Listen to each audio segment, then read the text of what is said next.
Hello दोस्तों, हम start करते हैं आज हाई स्कूल का चैप्टर नंबर 1, जिसका नाम है रियल नंबर। क्या नाम है? रियल नंबर,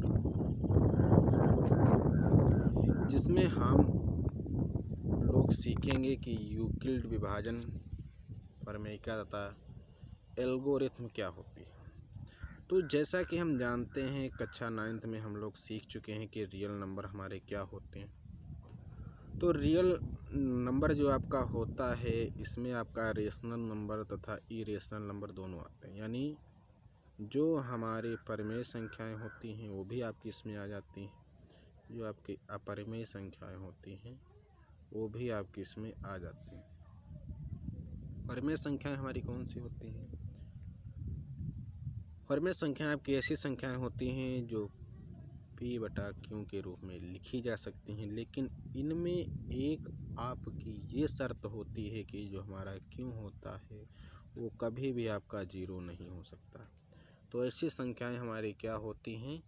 रेशनल नंबर कहलाती है, यानी परिमेय संख्याएं कहलाती है। अपरिमेय संख्याएं क्या होती हैं? ऐसी संख्याएं जो आपके रूट के अंदर, जैसे रूट 2 है, रूट के -3 है, रूट के अंतर्गत आपका 5।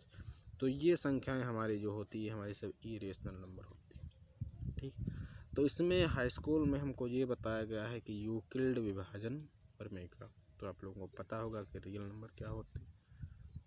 रियल नंबर जो आपके होते हैं, इसमें हमारे परिमेय संख्या सभी आ जाते हैं। ठीक, तो हम देखेंगे, हमारा ये टॉपिक ये है कि यूक्लिड विभाजन प्रमेयिका क्या होती है।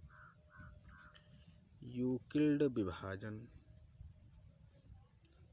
प्रमेयिका, यूक्लिड विभाजन प्रमेयिका।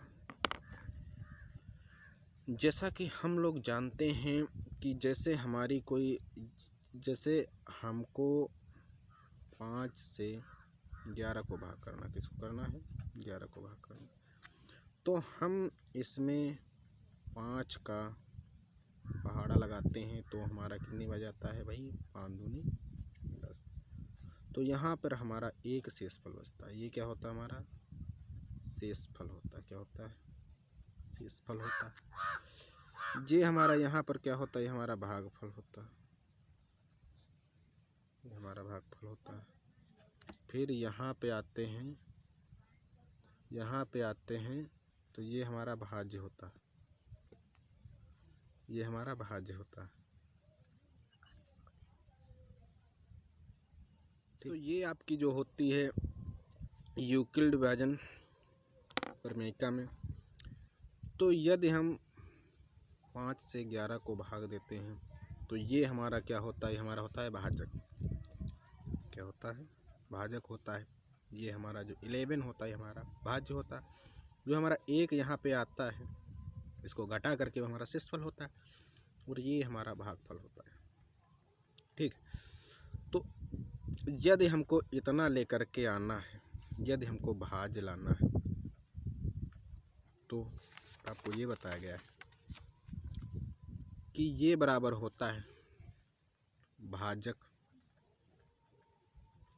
और गुणे में क्या कर देते हैं? भागफल कर देते हैं। गुणे में भागफल और योग, इसको आपस में गुणा करके जो भी आता है उसमें हम शेषफल को उठा करके जोड़ देते हैं। क्या करते हैं? शेषफल को उठा करके जोड़ देते हैं। ये तो आप लोगों को आता ही होगा, ये आपको कक्षा 9th में बताया गया है। ठीक है, इसी पे आधारित एक आपकी यूक्लिड विभाजन प्रमेयिका है। यदि इसको हम R मान लेते हैं और इसको हम Q मान लेते हैं, इसको हम A मान लेते हैं और इसको हम B मान लेते हैं, तो इसी फॉर्म में हम लिखते हैं तो हमें क्या प्राप्त होता है? B बराबर AQ प्लस R। क्या प्राप्त होता है? B बराबर AQ प्लस R।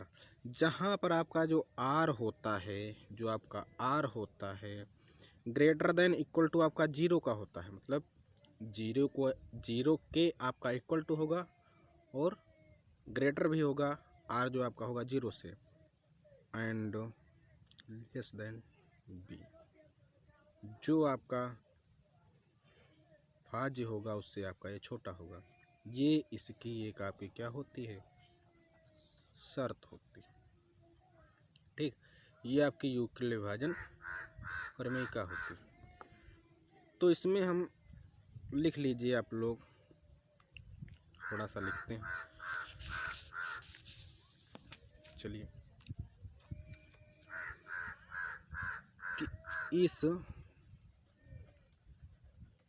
प्रमेयिका के अनुसार यानी यूक्लिड विभाजन प्रमेयिका के अनुसार किन्हीं दो धनात्मक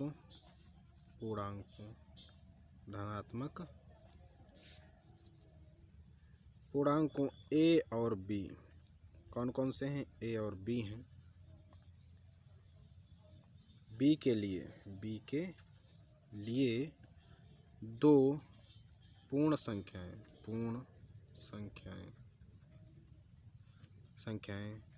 q और r इस प्रकार विद्यमान होंगी। क्या होंगी, विद्यमान होंगी कि हमारा b बराबर AQ प्लस r हो जाएगा, जहाँ r आपका होगा greater than equal to 0 less than b। ये आपका क्या होती है, ये आपका एक प्रॉमिज होता है। क्या होता है, प्रॉमिज होता है, या हिंदी में इसे हम शर्त कह सकते हैं। क्योंकि जो r का मान होगा आपका ग्रेटर देन इक्वल टू 0 के होगा, लेस देन b से होगा। ठीक है, आया समझ में। अब जैसे यहाँ पर हम देखते हैं, ये आपका उदाहरण बताया गया था। ठीक, उदाहरण आपका बताया गया। तो यहाँ पर आपका जो r आ रहा है, जो आपका एक आ रहा है, एक आपका आ रहा है यहाँ पर शीर्षफल, तो ये आप देख रहे हैं कि ग्रेटर देन इक्वल टू 0 के, 0 से आपका बड़ा, लेकिन लेस देन b कितना है आपका b, 11।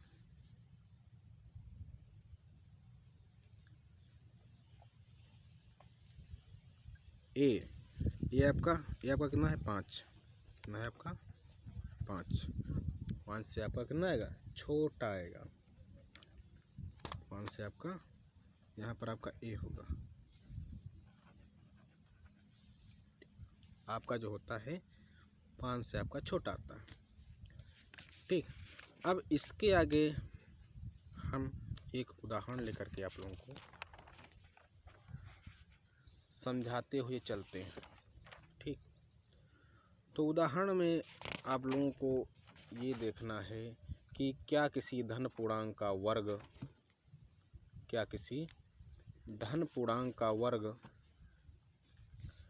3 + m + 2 के रूप का हो सकता है, जहां m प्राकृत संख्या है। अपने उत्तर को भी सत्यापित कीजिए। चलिए, आप लोगों को एक उदाहरण बताया जा रहा है। उदाहरण देखिए, दिया गया है कि क्या किसी धन पूर्णांक का वर्ग 3m + 2 के रूप में होता है, जहां m जो है आपकी क्या है, प्राकृत संख्या। क्या है, प्राकृत संख्या। m आपको क्या दी गई, एक प्राकृत संख्या दी गई। ठीक है, तो अब हम क्या करते हैं, यहाँ पर हम अपना हल निकालते हैं कि भाई हल निकालेंगे। तो हम ले लेते हैं कि माना कोई धन पूर्णांक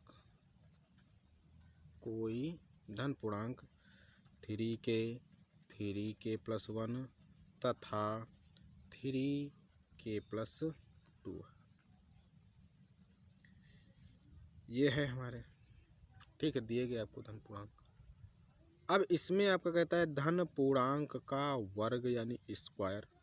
तो अब हम यहाँ पे स्क्वायर निकालेंगे तो आपका 3k, इसका हम स्क्वायर करेंगे होल ऑफ स्क्वायर तो हमारा आ जाएगा 9k स्क्वायर। तो इसको हम क्या लिख सकते हैं 3m। यहाँ पे लिखेंगे कि जो हमारा k स्क्वायर वो हमारा m के इक्वल टू हम ले लेते हैं भाई, क्या लेते, अरे 3k स्क्वायर m के इक्वल टू ले लेते हैं। ठीक है, 3k स्क्वायर m के इक्वल टू ले लेते हैं। ठीक, अब ऐसे ही अगला लेंगे तो हमारा हो जाएगा 3k + 1 का होल ऑफ स्क्वायर। क्या हो जाएगा 3k + 1 का होल ऑफ स्क्वायर। ठीक, तो इसमें आपका क्या होगा, इसमें हमारा जो है फार्मूला लगेगा तो आपका हो जाएगा 9k स्क्वायर + 1 और + 6k। तो अब हम क्या करते हैं, इसमें हम ले लेते हैं, इसमें और इसमें हम ले लेते हैं 3 कॉमन ले लेते हैं तो आपका जाएगा 3k स्क्वायर प्लस का 2k प्लस का 1 आता है। तो अब इसको हम m मान लेते हैं कि 3k स्क्वायर प्लस 2k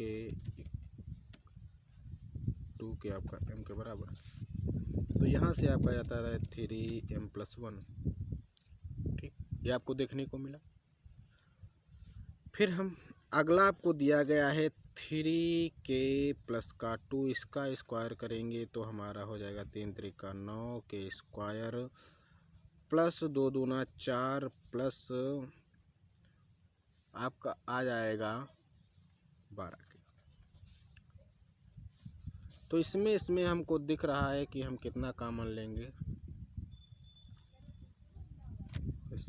इसको हम और थोड़ा आगे लिख लेते बढ़ा करके 12k और प्लस का 3 प्लस का 1।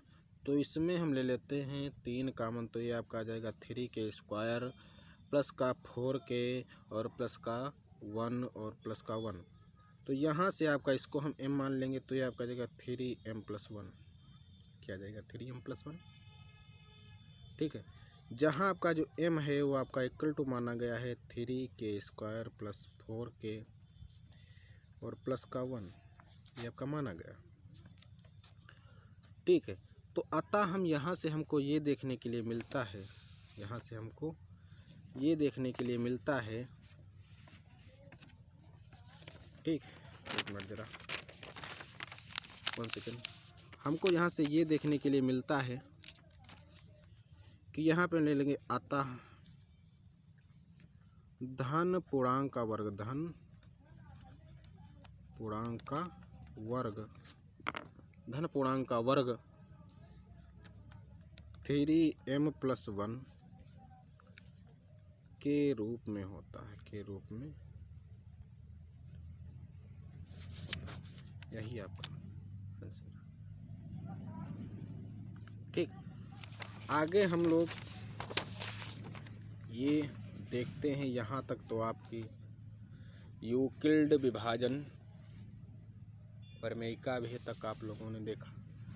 अब एल्गोरिथम देखिए कि एल्गोरिथम हमारी क्या होती है, इसकी क्या विशेषता होती है, इसमें अगर जो हमारे क्वेश्चन आ जाते हैं तो उसको हम किस प्रकार और कैसे हल करते हैं। ठीक है, तो ये आप लोग ध्यान से देखिएगा। अब हम आप लोगों को बता रहे हैं कि यूक्लिड विभाजन प्रमेयिका क्या होती है। यूक्लिड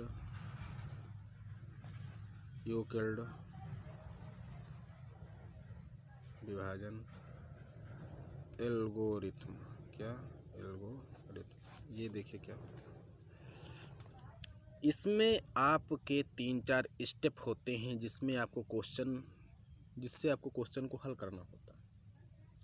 ठीक है, तो इसमें आपका जो आपका फार्मूला होता है वो तो आपका वही होता है। फार्मूला आपका क्या होता है कि a बराबर BQ + R, मतलब a बराबर BQ + R। ठीक। जहाँ पे आपका जो आर होता है, आर जो आपका होता है, तो आर आपका ग्रेटर देन इक्वल टू 0 होता है, लेस देन बी, इससे आपका छोटा होता है। ठीक है। तो इसमें आपका इस विभाजन एल्गोरिथम का मतलब ये होता है कि इसमें आपको मासा ज्ञात करना होता है। इसे हम महत्तम समापवर्त कहते हैं। यानी इस विभाजन प्रमेयिका का उपयोग करके हमें संख्याओं का मासा ज्ञात करना होता है। ठीक है। तो इसमें नंबर 1 पे हम क्या करते हैं, इसके कुछ नियम लिख लीजिए, या हम इनको कहते हैं चरण। तो नंबर 1 पे आता है कि हम यदि हमारी कोई 2 संख्याएं दी गई हैं, तो उनमें हम यदि a, b कोई 2 हमारी संख्याएं दी गई हैं, जिसमें हमारा जो a है वो हमारा ग्रेटर देन है b से, यानी हमारी जो a संख्या है वो b से बड़ी है। तो हम इसमें क्या करते हैं, इसमें हम a बराबर b क्यों प्लस r यानी यूक्लिड विभाजन प्रमेयिका का प्रयोग करते हैं, जिसमें आपका जो r है ग्रेटर देन इक्वल टू 0 होता है, लेस देन b होता है। फिर इसमें यदि हमारा जो r होता है 0 आ जाता है, तो हम उसको इसी स्टेप पर रोक देते हैं, और हमारा जो यहाँ से हमारा v होता है वो हमारा मासा हो जाता है। क्या हो जाता है? मासा हो जाता है। लेकिन अगला स्टेप क्या है, यदि ऐसा होता है कि यहाँ पर एक बार आपने इसका उपयोग किया, इससे हल किया आपने क्वेश्चन को, और उसमें जो आपका r का मान होता है यानी शेषफल आपका जो होता है आपका 0 नहीं आता है, तो हम क्या करते हैं, पुनः उसमें यूक्लिड विभाजन प्रमेयिका का प्रयोग करते हैं। फिर से हम a बराबर b क्यू प्लस r लगाते हैं। जब इसको अब अगर जो यहाँ पर हमें r बराबर इक्वल टू प्राप्त होता है, तो यहाँ पर जो हमारा b होता है हमारा मासा होता है। यही आपका सेकेंड स्टेप। फिर यदि यहाँ पर भी हमें r का मान 0 प्राप्त नहीं होता है, तो फिर से हम यूक्लिड विभाजन प्रमेयिका का उपयोग करते हैं। ऐसे ही जहाँ पर हमें r का मान 0 आ जाता है, हल करते करते वहाँ पर ही हम अपने सवाल को स्टॉप दे देते हैं, और वहाँ पर जो हमारा होता है b, वही उन संख्याओं का मासा कहलाता है। तो ये आपके कुछ स्टेप होते हैं इसको हल करने के लिए। तो इसी के आधार पर चलिए हम आप लोगों को एक उदाहरण करवा रहे हैं। उदाहरण देख लीजिए। उदाहरण में आपका दिया गया है कि आपकी एक संख्या दी गई है 575 एंड एक संख्या दी गई है 1288।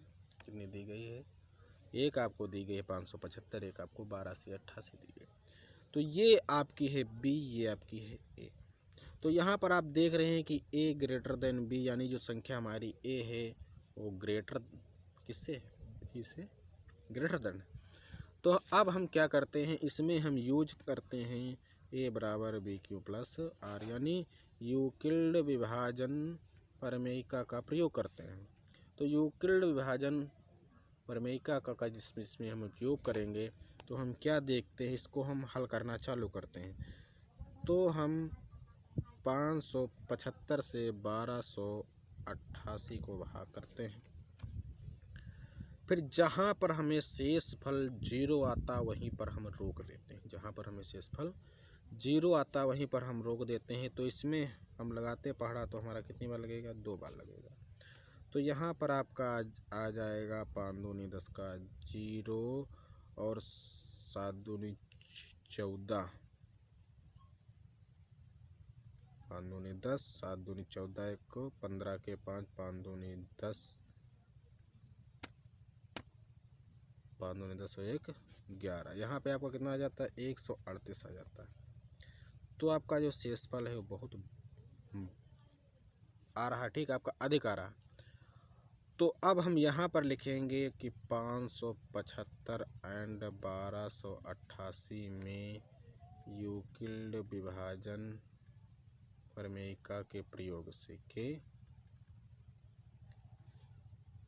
प्रयोग से तो यहाँ पर आपका जो 1288 आता है इक्वल टू 575 गुणे 2 और प्लस 138, ठीक। तो यहाँ पर हम देख रहे हैं कि हमारा जो r का मान है ये आपका r है, आपका 0 नहीं प्राप्त हो रहा है। तो हम इसमें जो हमारा आई, अब आपको कौन कौन सी संख्याएं मिली हैं, तो अब आपको एक आपको संख्या मिली है कि 138 और एक आपकी मिली है 575।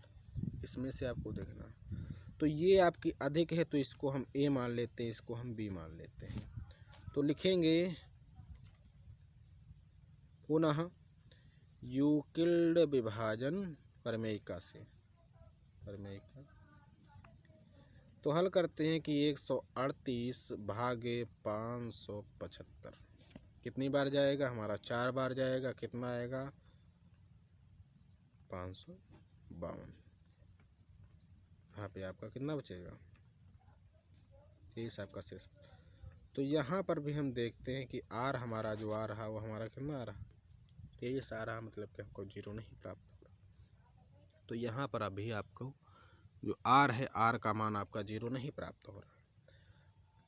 तो अब यहाँ से आपको क्या प्राप्त होता है कि 575 इक्वल टू 138 गुणे 4 और प्लस कितना करेंगे 23। यहाँ पर भी आर आपका जो है आपको 0 कहाँ प्राप्त हो रहा है।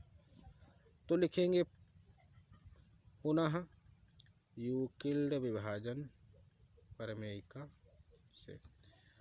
तो अब आपका जो यहाँ पर होगा, जो आपका अब आपको अगली संख्या कौन सी प्राप्त होती हैं, 23 से 138। तो जो आपकी इसमें ग्रेटर संख्या होगी वो हमारी ए हो जाएगी और जो लेस होगी वो बी होगी।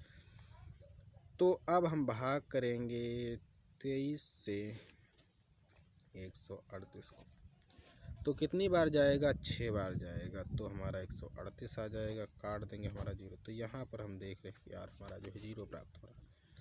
तो 138 इक्वल टू 23 गुणे 6 प्लस 0। यहाँ पर हम देख रहे हैं कि हमारा जो r का मान है कितना रहा है, 0 आ रहा है। इसलिए यहीं पर आपकी जो है विभाजन प्रक्रिया समाप्त हो जाती है, क्योंकि यहाँ पर आपका जो शेषफल है, आपका जो शेषफल है वो आपका कितना प्राप्त हो गया, यहीं पर आपका जो शेषफल है वो आपका 0 आ चुका है। क्या आ चुका है, 0 आ चुका है। इसलिए यहीं पर आपकी विभाजन प्रमेयिका आपकी समाप्त हो जाती है, ठीक। तो अब यहाँ से चूँकि हमने ये सुना है कि हम A equal to B Q plus R हमारी विभाजन प्रमेयिका होती, तो यदि हमारा आर 0 आ जाता है तो हमारा जो बी होता है हमारा मासा होता है। तो यहाँ से हमारा जो महत्तम समापवर्त होगा वो हमारा कितना हो जाएगा, 23 हो जाएगा। यही आपका आंसर होगा। तो ऐसे ही हम इसमें के क्वेश्चन हल करेंगे, ठीक। धन्यवाद।